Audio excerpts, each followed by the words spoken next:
invités ce soir, des sentinelles Péticodiac à la sauvegarde de la rivière Péticodiac, Marco Morancy.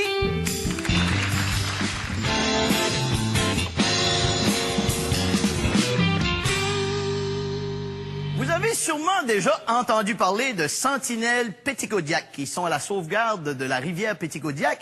Et ce soir, on est très heureux d'accueillir Marco Morancy.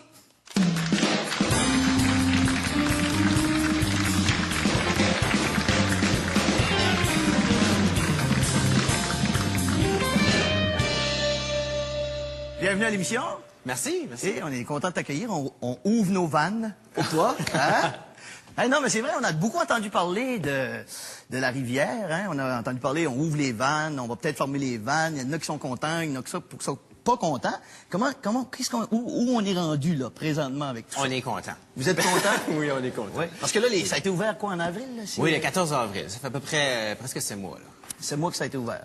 Puis qu'est-ce que vous voulez avec tout ça qui se passe? Parce que ça a quand même été fermé. Tu sais, pour ceux qui connaissent pas trop ça, ça a été fermé pendant une quarantaine d'années.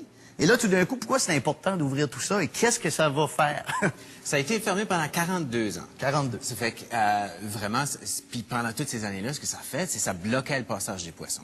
Il y avait une petite trappe à poissons, là, qui était censée pouvoir passer, mais c'est une rivière tellement unique, c'est une rivière avec des marées, puis des sédiments dedans. Donc, ils n'ont jamais été capables d'ouvrir les vannes, puis ça bloquait, puis le passe à poissons n'a jamais fonctionné. Donc, ça a fait des dommages incroyables à plusieurs espèces de poissons. Puis notamment le saumon de l'Atlantique, l'intérieur de la baie de Fundy. Oui, mais en même temps, si on se dit 42 ans passés, là, pourquoi ils l'ont fait, ça? Comment c'est arrivé, ça, que tout d'un coup, ils ont fait ça? Bon, c'est une bonne question. Vraiment. Écoute, ce que j'entends, c'est qu'ils sont partis en Hollande. C'était la mode à ce temps-là. Ah, ça marche bien. OK, on va rapporter ça, on va faire ça ici. Entre-temps, ils ont oublié de vérifier ce qu'eux autres. On avait découvert qu'il y avait des problèmes avec les ponts jetés comme ça. C'était strictement pour passer l'autre bord, se rendre à Riverview, c'est tout. C'est tout? C'est tout ce que c'est. Puis là, depuis que c'est ouvert, qu'est-ce qui s'est produit là, comme changement? Ben vraiment, ce qui se passe, c'est que la rivière s'est élargie. Physiquement, elle change beaucoup. Elle s'est élargie, elle s'est approfondie d'à peu près 24 pieds au niveau de Moncton. C'est considérable. Mais ce qu'on voit pas, c'est ce qui est dedans. Hein? C'est une rivière sédiment, elle est brune, de chocolat. Il y a des poissons dedans, mais la chose qu'on veut voir, c'est le retour des poissons, essentiellement. Donc, nous, pendant l'été, on avait une trappe à poissons, qu'on appelle, puis on a compté les espèces qui revenaient, puis tout ça, puis on a pogné 140 000 Gasparos. Oh. Donc, il y a des poissons à chaque année qui venaient, puis ils se frappaient le nez à la porte, là, tu sais, là. Puis là, cette année, ils ont passé.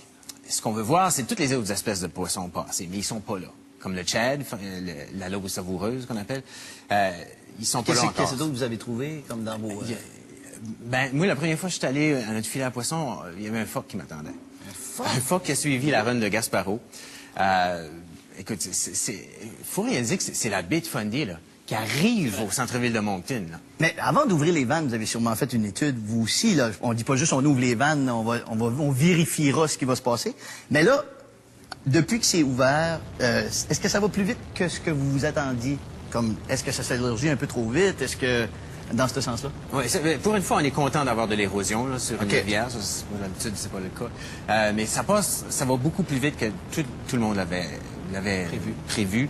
Puis, ce qu'on voit, c'est que c'est selon les prévisions, donc ça va un petit peu plus vite, mais c'est bien correct, tout va bien. On est dans la phase 2 du projet, donc on étudie tout ça, les firmes d'ingénieurs s'occupent de tout ça.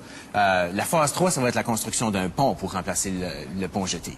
Parce que ce qui se passe tout de suite, c'est que dès qu'il va y avoir de la glace sur la rivière ou quand il va y en avoir trop, on va être obligé de fermer les vannes parce que le pont jeté ne peut pas soutenir toute la pression de la glace qui va arriver avec les marées. Ça va briser le pont jeté. Oui. Donc, ça, puis quand on ferme les vannes, on empêche les poissons de passer. Puis, il y a les perlants arc-en-ciel qui est dans la rivière qui migrent l'hiver. Donc, ça pourra pas arriver. Puis, pour nous, vraiment, c'est la loi. Il faut laisser passer les poissons. Puis c'est l'argument qu'on a toujours utilisé pour avancer le dossier. Puis, fait qu'ils vont se refermer quand? Si l'hiver est doux, il y aura peut-être pas assez de glace, peut-être qu'ils vont pas les fermer. Ah, OK. Donc c'est pas définitif. C'est pas définitif. Est-ce que ça ferait reculer un peu le projet, ça? Non? Oui, dès qu'on ferme les vannes, la sédimentation recommence automatiquement. Parce que l'eau est en suspension pendant trop longtemps, sédiments de plus. C'est aussi simple que ça. Ça fait que j'espère que ça sera pas, ils vont pas les fermer trop longtemps. C'est ce que les autres souhaitent aussi. Je pense que tout le monde est embarqué dans le projet. Je sais que ça a été controversé dans le passé, mais là maintenant, on a fait des sondages, puis écoute, c'est une infime minorité. Il y a 7% des gens qui sont vraiment contre le projet. C'était peut-être la peur qui, on les aussi. connaît. Non, mais il y avait un peu de peur aussi dans tout ça. Quand on fait un changement comme ça, peut-être qu'il y en a Ouais. qui c'était simplement la peur. Oui, mais c'est exactement. Donc, ce qu'on voit, nous, on était assez confiants dans notre affaire. On savait que ça allait être bénéfique, ce projet-là. Écoute, on restait dans une rivière. C'est une rivière qui a été utilisée depuis longtemps. Exactement. Les Autochtones Puis l'utilisaient. on veut continuer à l'utiliser.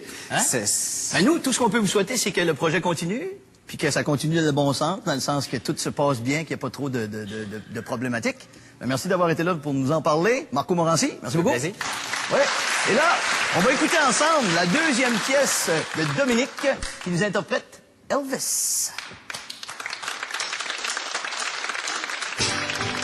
OK, bébé. T'es tanné? Embarque avec moi.